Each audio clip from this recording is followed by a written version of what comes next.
I'm sorry kung napabayaan si Nono dito. Lola. Lola, hindi niyo po kasalanan yun. Nahihiya po ako, pero hindi ko po tatanggihan yung offer niyo sa pagpapagamot kay Nuno. Promise po, yung lahat ng gastos, babayaran ko po yun. Pagtatrabahuan ko po yun, Lola. Huwag mo na munang isipin yon. Pinapaayos ko kay Edwin yung private room para doon na muna kayo. Habang nasa ICU si Nono. Ha? Hindi ko kayo papabayaan, Ina. Lola, nahihiya po talaga ako. Kasi, lagi po kayo na dyan sa tabi namin ni Nono.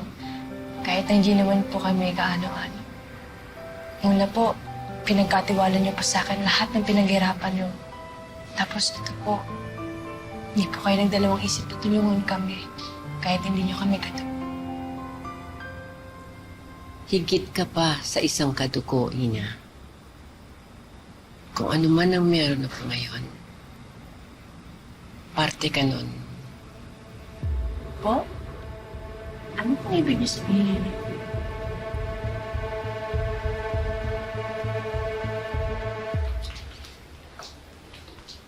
Lahat ng tungkol sa buhay ko,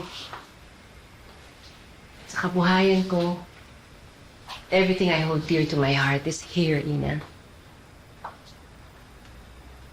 So, ibig niyo sabihin, ito po yung mga... Mga gamit ko noon. Dito nagsimula ang Orias.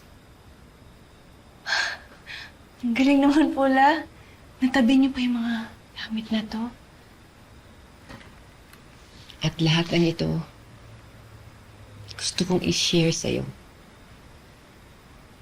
Minahal mo ako. Hindi kaya ng mga apo ko. Pinagtagpo tayo ng pagkakataon dahil may nagbubuklod sa atin.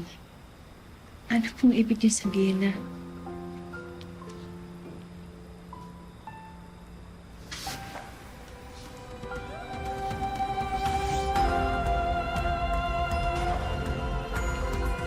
Si Lola Rosario?